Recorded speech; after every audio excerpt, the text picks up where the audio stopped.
Now, one more thing about the time-dependent wave function, so psi is a function of x and t, is this wave function that we would get for free particles.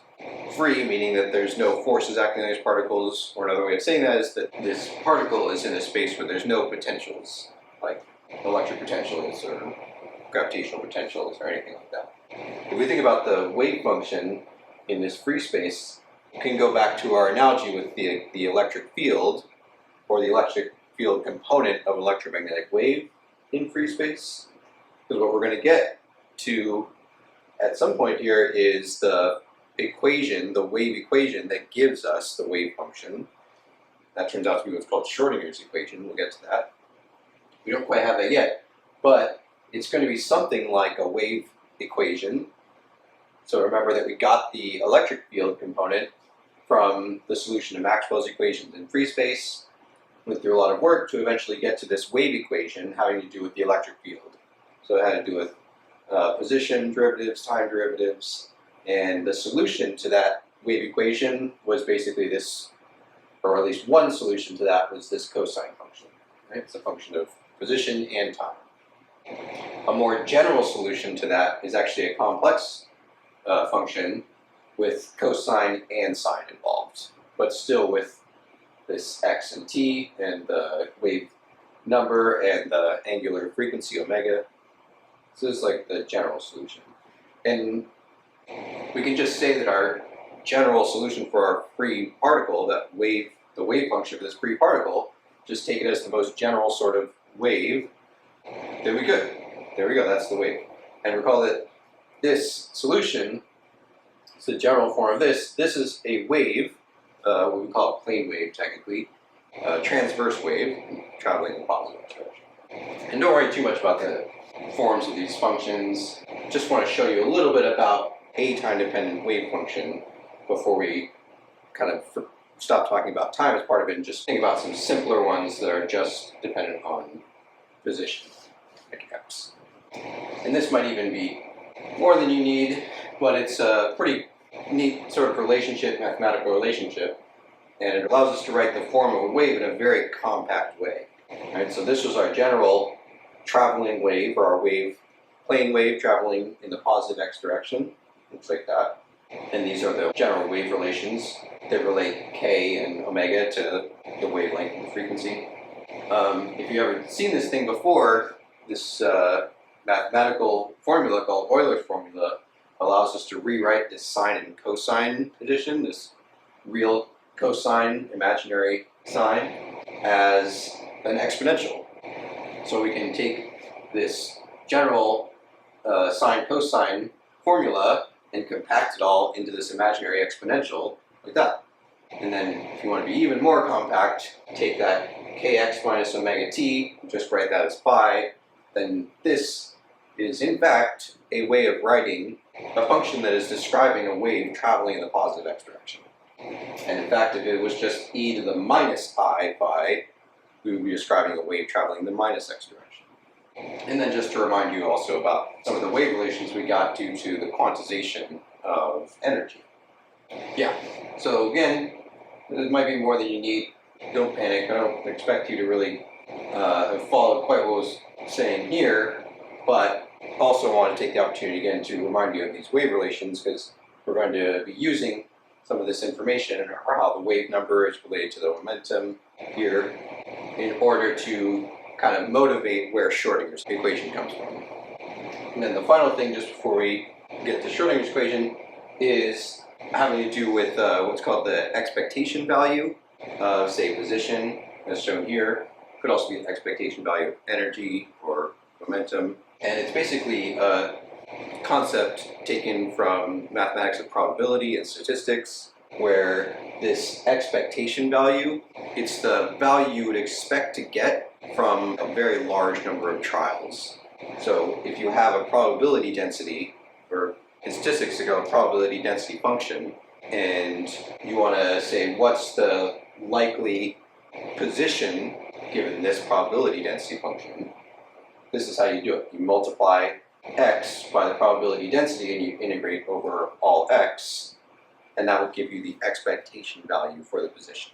It's almost like an average of the position that you would expect, but it has to do particularly with thinking about large amounts of things. And just to note here, actually that in the proper way of writing down the expectation value of x here, the thing that you're finding the expectation value for ends up being in between the complex conjugate of psi and psi. So in that probability density function, you have the complex conjugate of the wave function multiplied by just the wave function. To do the expectation value properly, that x needs to go in between. And it might not make so much difference for x, but there are other things that we're going to find the expectation value for where it actually can make a difference where you place that thing that you're finding the expectation value of. It should be in the middle. And here you go. Finally, we get to the Schrödinger equation, technically the time-independent Schrödinger equation, because we're not going to worry so much about time-dependent wave functions, I think, from here on out. We're just going to try to keep it a little simpler and think about time-independent functions. So it looks complicated, for sure, when you first see it. It involves spatial derivatives of the wave function. The u there is whatever potential might be involved in the space where you're thinking about, say, like an electron in some region where maybe there's an electric potential. That's the electric potential, for where the electric potential would go. And then finally, on the other side, we have this E multiplied by the wave function. And E is the energy associated with a particular quantum state. The wave functions we're going to get out of this equation generally are going to be indexed, meaning we'll get like a form of a wave function, but there's going to be integer value in there that could be like 0, 1, 2, 3, 4, 5. So there are like a whole range of wave functions we get out for any one solution. So E is the energy associated with a particular solution. And since these are time-independent wave functions, that energy is what you might call stationary, or it's like a steady state energy, similar to the energy of a standing wave. Okay, so let's see if we can't at least motivate why Schrödinger's equation looks the way it looks. And the simplest and probably most correct reason is because this is what gives us the predictions that agree with the experiment.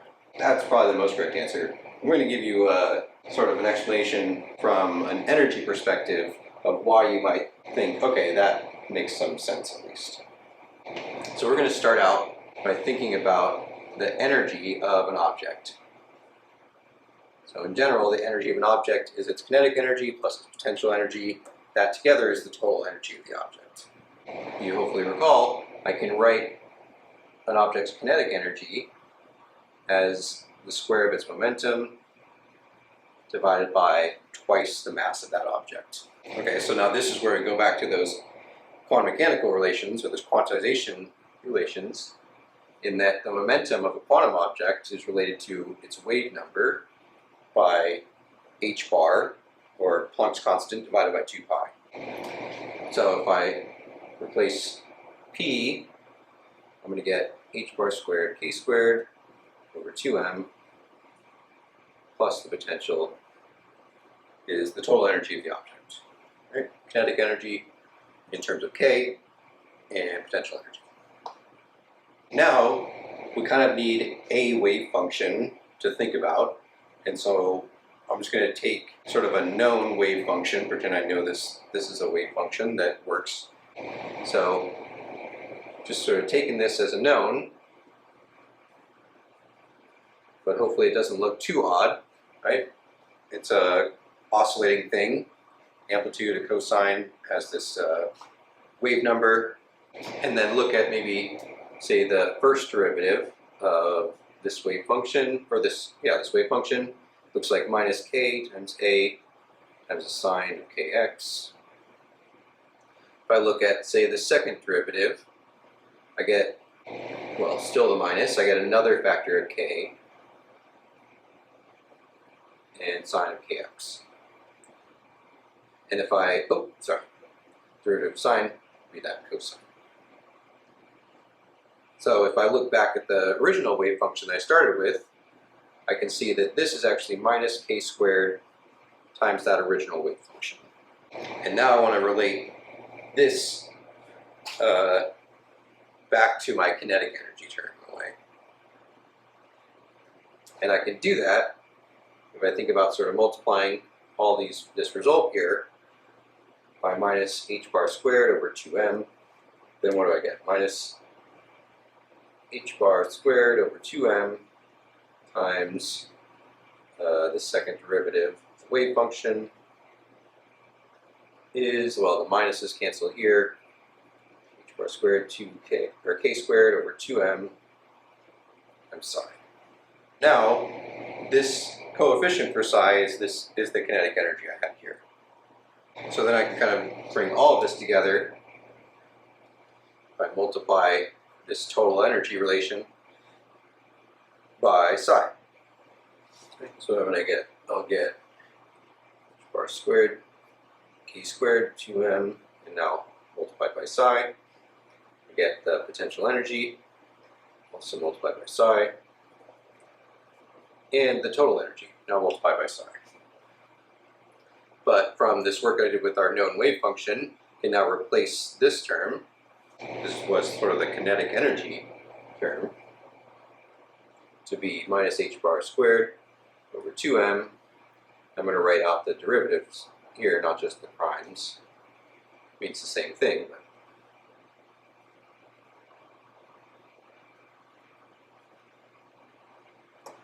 and there you go.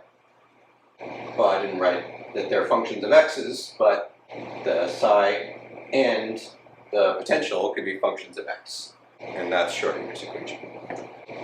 Well, the time-independent version of Schrödinger's equation. I should note that, obviously I knew where I was going with that explanation, so kind of, not really cheating, but yeah, I knew I was going, and it turns out there's an endless variety of wave equations that you could write. And this is one, and like I said, the reason that this is the correct one is because it makes predictions that agree to an extremely high degree with experimental results. That's the only real reason that this is the correct equation, or this is the correct form of this wave equation. Alright, some conditions for the wave function then, which also hold for the time-dependent wave function. A lot of this comes down to the fact that it relates to probability. So there's a couple of conditions. One, the wave function needs to be continuous, meaning there's no jumps or actual gaps in the wave function. Not just the wave function, but its first derivative also needs to be continuous. And the last condition is that the wave function needs to converge to a particular value, oftentimes 0, as x goes to plus and minus infinity. We're just talking about a one-dimensional wave function in terms of x. So if you go out towards infinity, the wave function can't just blow up and become infinite. Because again, this wave function is relating to probabilities, and so the probability needs to, in the end, be able to be normalized so that the integral over all of x is only going to give 1, the value 1, or 100% probability. Okay, so given those conditions, which one of these graphs shown here could represent a valid wave function, meaning a valid solution to Schrödinger's equation? A is not continuous, okay? There's this jump. So that's out, that can't be a solution. B is actually a little bit trickier to think about. For one, its first derivative is not continuous, because if you see there's a point on that function, meaning that the slope at that point is undefined. So that indicates that the first derivative is not continuous. It also, though, looks like it's not a single valued function, meaning that there are places along the x-axis where you can get more than one value out for the wave function. This is also not a good thing. It's not explicitly in the conditions, but the wave function, or the square of the wave function, should give us a probability of, say, finding that particle at that x value. And if the wave function has multiple outputs, then you get multiple answers to that question, right? Your wave function could say it's 10% probability you find it in this region. But at the same time, it also wants to say that it's 15% probability. There should only be one answer to that question. There's not multiple probabilities in the same region. So B is no good. C is also no good, because as the arrow is indicating, this wave function is actually going up towards positive infinity as x goes out to positive infinity. So this is an example of a function that blows up towards infinity, meaning we can't normalize it, so it's no good as a wave function. And the book didn't actually have one that could be a wave function, so I threw in D, an example of one that, yeah, that could be a possible wave function. It wiggles, but at least it appears that it doesn't just drop down or shoot up at the edges. It's continuous, it's smooth, which is an indication that its first derivative is also continuous. Yeah, and it doesn't blow up at the edges. So D is a possible wave function. So I told you a little bit about expectation values earlier. We didn't actually do anything with it at the time. We're going to come back to that now, and we'll actually do some calculations of expectation values. Besides just the expectation value of position, or again, remember that's kind of just like the average position of a large number of particles with that wave function. Besides that, we'll be interested in the expectation value of momentum and also the expectation value of the kinetic energy of a particle. In order to get to that, though, we need versions of kinetic energy and momentum to use with our wave function. It gets even more odd here, I guess, because when we're talking about x and p and k, these are no longer the standard position, momentum, kinetic energy that we think about in classical physics. These are now what we call operators, because they operate on the wave function in order to tell you something about that wave function. So when you put in the x is just the position operator. When you put that in to the expectation value, it gives you back out the expected position for that particle. So x is an easy one, but the kinetic energy operator, we just kind of end up associating with that first term in the Schrödinger equation. So remember when I did that explanation, that first term came about as kind of a replacing of the kinetic energy with this minus h bar squared over 2m and this second derivative with respect to x. So that portion of it, not the wave function part, that's what we end up associating with the kinetic energy operator. And when this kinetic energy operator operates on a wave function, it's able to tell you something about the kinetic energy of that particle that's represented by the wave function. We can then get the momentum operator from this kinetic energy operator by remembering that our momentum is related to our kinetic energy by just p squared over 2m. So you set these two things equal and solve for p, you end up getting I times h bar times the first derivative with respect to x. It turns out you could actually get plus or minus I h bar ddx. And the reason that it is minus is probably over my head, but it's also just a case that it's the version of the momentum operator that gives predictions that are in line with experiment. So there it is. This is that momentum operator. So then if we want to find the expectation value of momentum, we'd use this momentum operator and we put it into that expectation value formula where that operator ends up in between the wave function and its complex conjugate. And now it becomes important that your operator, or your thing that you're finding the expectation value of, is actually in the middle, because that derivative needs to act or operate on the wave function. And then we can multiply by its complex conjugate. So the ordering is important. Okay, we need to do some examples here. So we're going to look at example 7.4-ish, 7.4. The book still keeps around a time-dependent wave function, so a function of x and t. I think it's just easier to simplify that and say that we have this wave function, it's a time-independent wave function, so it's that lowercase psi now, just a function of x. And I simplified the form of that they give to just remove the time-dependent part. All that is to say that we have this time-independent wave function of a particle that's confined to a region between 0 and L. This is kind of like back to our particle in a tube sort of thing. The tube is L long. But now we have this form of the wave function, which are just given. Right. So we just want to calculate the expectation value for position, momentum, and kinetic energy. Well, first things first, our wave function is not normalized. It just has this a. So we need to figure out what that constant a is going to be. So go back to our normalization condition. Now we're assuming that maybe, just in case if our wave function is complex, it's not complex here, but in general, that square magnitude ends up being complex conjugate times itself. But if you integrate over all of x, we need to get 100% probability that you're going to find that particle somewhere along the x-axis. And what that looks like here, well, the wave function's 0 everywhere but this region in the tube. So our integral sort of collapses. Complex conjugate is just equal to the function itself here. It's not, well, there's no imaginary parts, so it's.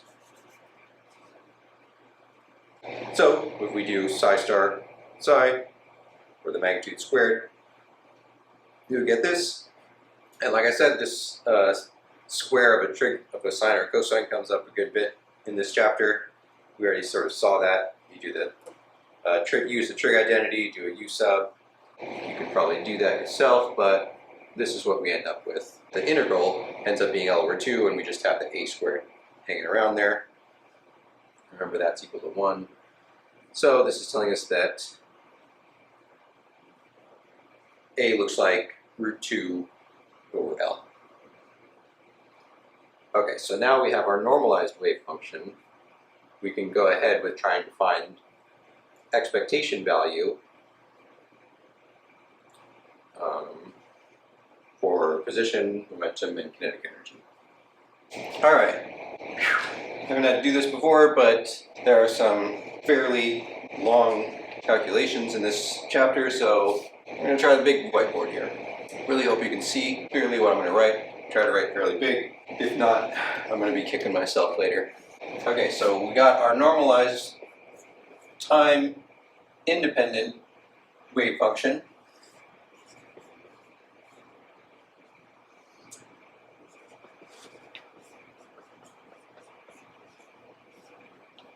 And remember, this is only in the region from 0 to L. Outside that region, the wave function is just 0. And now we want to say what is the expectation value for position, right? What's the sort of the average position I should expect to find a particle or a collection of many particles in this scenario?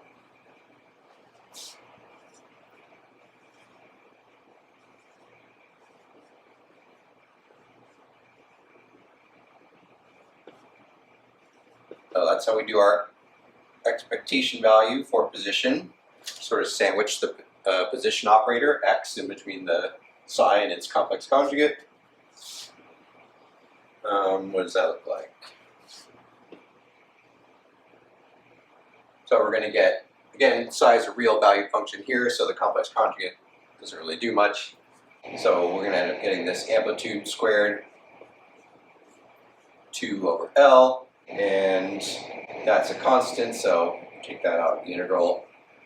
And again, this psi is only there between 0 and L, so outside the integral is going to go to 0. Don't worry about those regions. Still have x, and we're going to get our sine squared by x over L.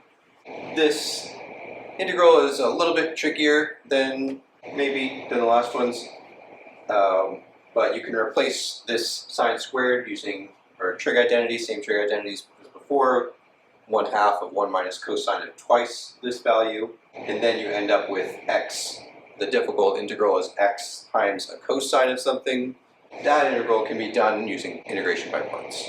There's already quite a lot of stuff to do here. I'm going to leave that maybe as an exercise for you to do. So what we end up getting, though, from that integral, well, we still have this 2 over L term.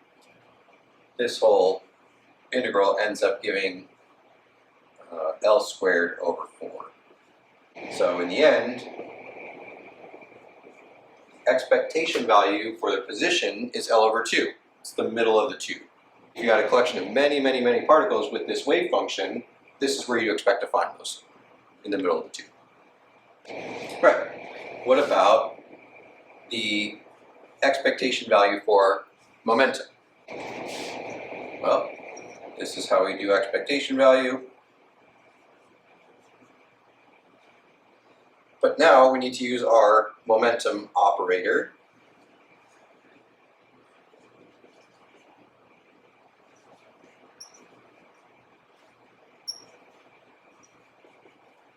which looks like that. So remember, psi is this sign.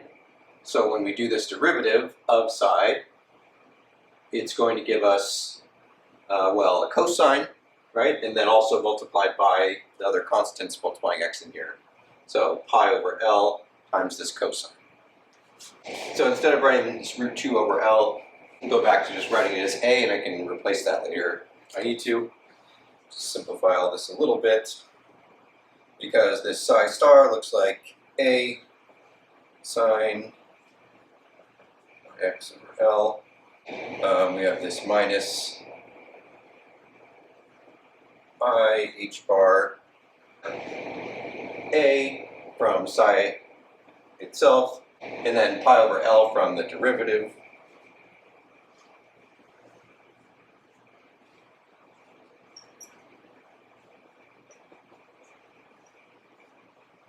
And we get this cosine. Again, our wave function is only non-zero between 0 and L, so this is going to collapse this integral. Okay, so now let's take out everything that doesn't depend on x.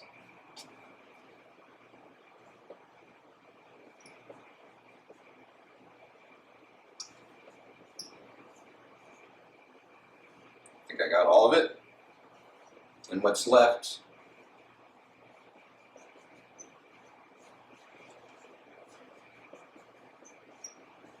is that. Alright, well, so you just keep going, walk this one all the way through. So we could use this trig identity, because this sine times cosine is actually equal to 1/2 times the sine of twice the argument. That's all that is. So I'm going to end up here, minus I h bar A squared, oh, not pi over L.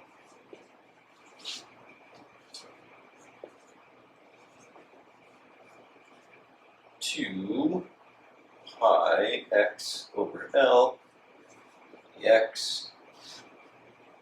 Bring that 1/2 out here, maybe just put the 2 over there. Then fairly simple integral. I just need to do a quick u substitution here. And we let u equal 2 pi over L times x. Du ends up just being this 2 pi over L times x. So to replace dx, we get this factor of L over 2 pi.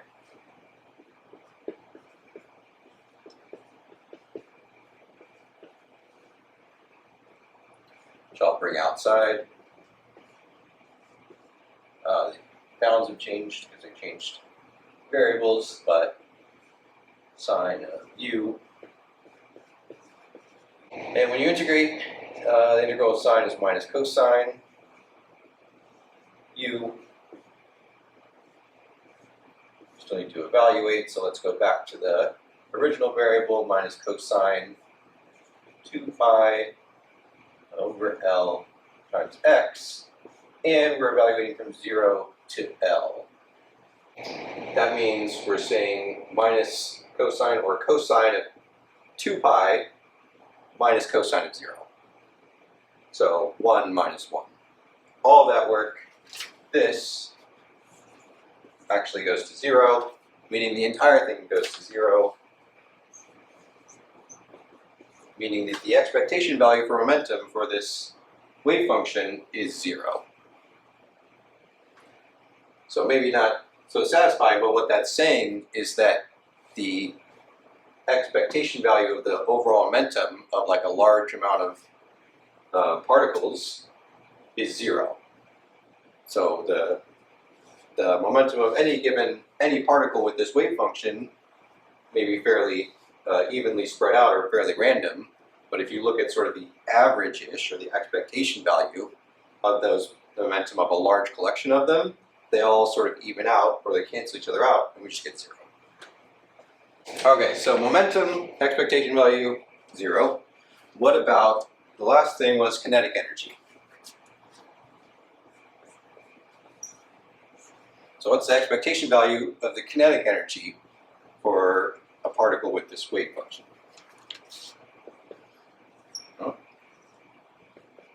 Same form for our expectation value, psi star, but now it's the kinetic energy or the kinetic energy operator that needs to go in here. Which if you look back, we identified with this second derivative. Get that. So before we go into the integral, maybe let's just look at the second derivative of psi here. Work that out real quick. So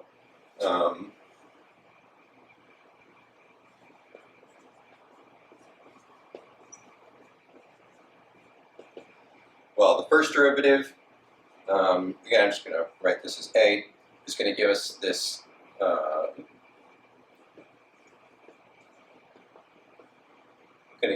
pi over L.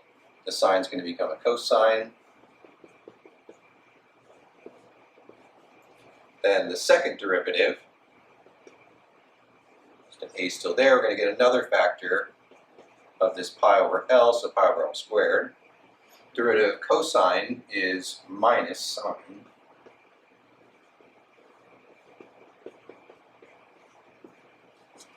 So there you go. This is our second derivative of our wave function. Okay, so let's just go ahead and throw this in, go back to our expectation value.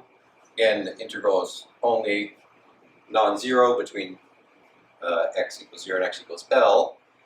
Psi star is just the same as psi, it's not a complex function right here. So that's psi star. And don't want to forget that the kinetic energy also had this minus h bar squared over 2m. And now we just need this second derivative of the wave function, so this guy.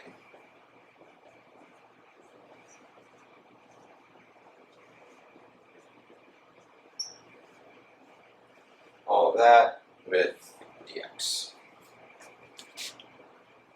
Okay. So there's a lot of stuff that's constant here. Here. Take it all out, and looks like we have a sine pi x over L, sine pi x over L. So combine those sines squared, pi x over L. All that looks like bar squared, a squared, pi squared, 2m L squared, and this integral is 0 to L of sine squared.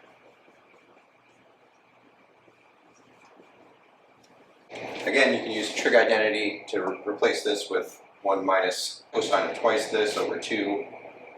Do that integral with a u substitution. This all ends up being L over 2, meaning that, what are we getting? All of this. I'm going to go ahead and substitute some stuff back in a second here. But it looks like one of these factors of L's is canceling. And we can now maybe go back and remember that A was the square root of 2 over L, and also h bar was just h, Planck's constant, divided by 2 pi. Then kinetic energy looks like just h squared over 2 pi squared, that's the h bar squared. A squared is going to be 2 over L.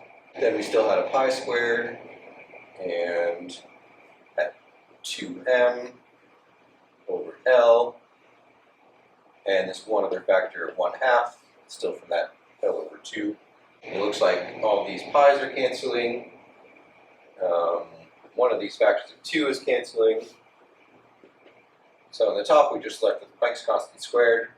The bottom, 2 squared 4 times 2, we get 8. Mass of this particle, and finally the length of the tube. There you go. This is the expectation value for the kinetic energy of a particle with this wave function. Or this is the average value you would expect to find if you were to measure the kinetic energy of many particles that had this wave function. Unlike the momentum, it is not 0. These are just numbers. None of them are all positive values. because the kinetic energy of an object is always positive, whereas the momentum of these various particles could sort of cancel each other out. The kinetic energy is always just kind of adding up. You don't get a canceling here. While we're thinking a little about position and momentum, do a quick little trip back to Heisenberg's uncertainty principle, which I told you a little bit about in the last chapter's lectures, but now we can get maybe a slightly deeper understanding of what it is, why it is the way it is, and that goes back to thinking about these wave packets that I told you about, right? You can sort of model a quantum object as a wave packet, and the way that you actually construct those packets mathematically is you can have a bunch of these plane waves where they just have the constant frequency, constant wavelength, right? But they're just different frequencies. So you take a bunch of these plane waves with different frequencies, and if you overlap them or you combine them together with the right sort of phase shifts, then they'll produce this wave packet, where the amplitude of this wave is just zero outside of this delta x,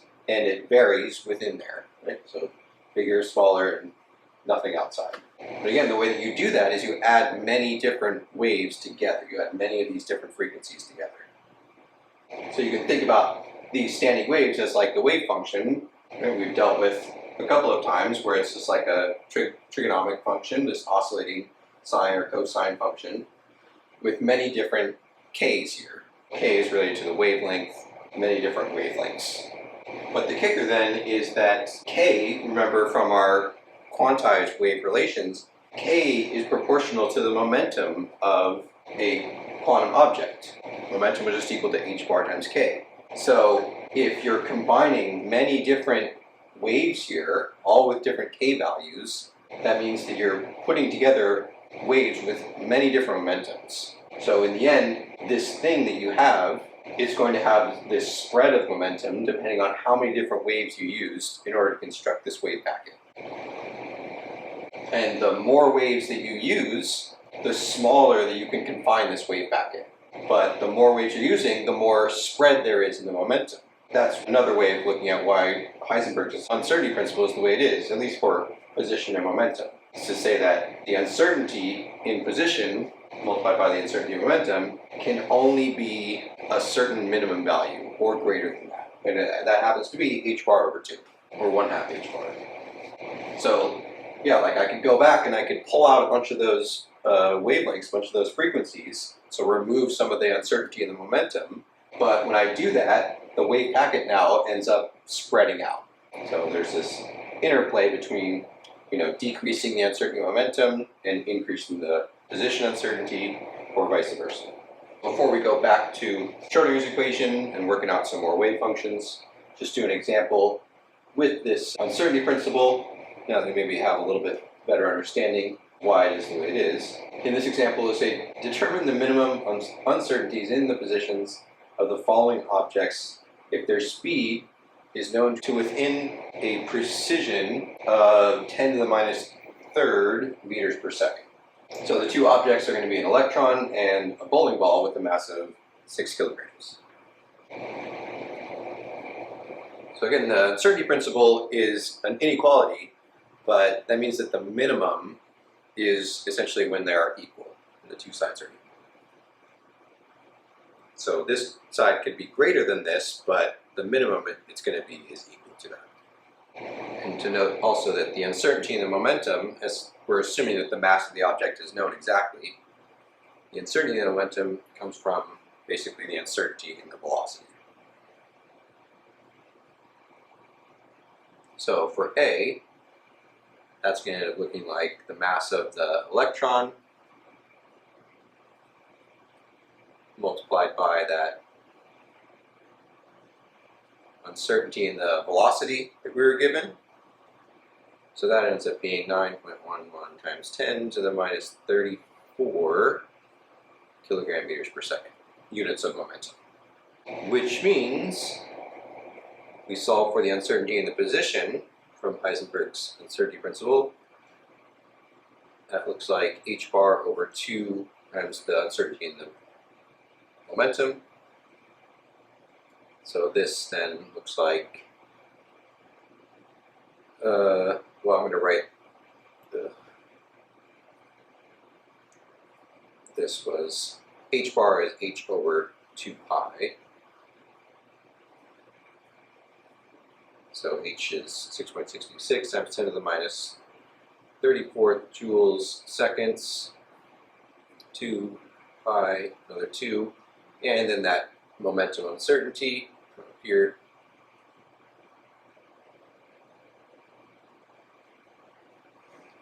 That, put all those numbers in, you end up getting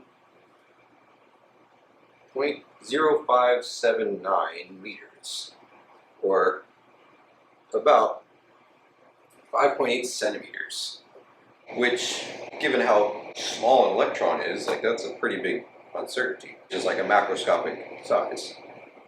All right, but what about for the bowling ball? Well, we've got to go back to find that uncertainty and its momentum first. And again, that's just coming from the uncertainty in the velocity, but we've got to multiply it by the mass. Except that this time, the mass is much greater, 6 kilograms.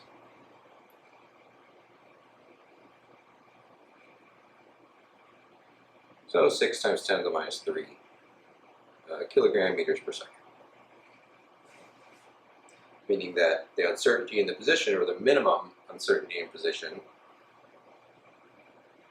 looks like h bar over 2 pi times 2 delta p.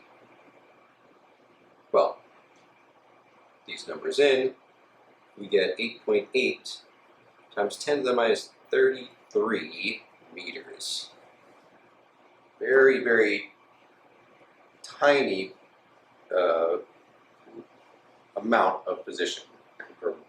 This is unfathomably small, actually. Like there's hardly a way to really even conceptualize it, how small that is, except to say that it's basically zero. And basically zero for uncertainty in position of a bowling ball makes sense, right? That's intuitive for us, because when we think about the position of a bowling ball on our macroscopic scale and dealing with these large scale things, we never really think about it having any uncertainty. It's basically zero. I can show you, I point to where that bowling ball is. Right? We're always dealing in our normal lives with things that are macroscopic, and they don't show these kind of weird quantum effects because they're either dealing with an incredibly large amount of particles or incredibly large amount of energy relative to the energy of a single particle. So in fact, this is actually an example of what you would call correspondence. I think actually in the past I might have been saying continuity. When we were talking about relativity, I mentioned a number of different times in those lectures that we needed the new relativistic understanding to actually get back to the sort of Newtonian or Galilean mathematics and physics that we already knew worked at our normal scale. I think I was calling that continuity. Technically, the term is correspondence, where this new sort of stuff is actually a correction to the old stuff. And if you move from the scales that the new stuff, this quantum mechanics in this case, is telling us about and works very well in, you move from that scale to our macroscopic scale, then quantum mechanics better still give us results that make sense in terms of what we know to be true in our sort of day-to-day life, right? Or classical physics. And that's what we get here, right? A bowling ball has no uncertainty in this position.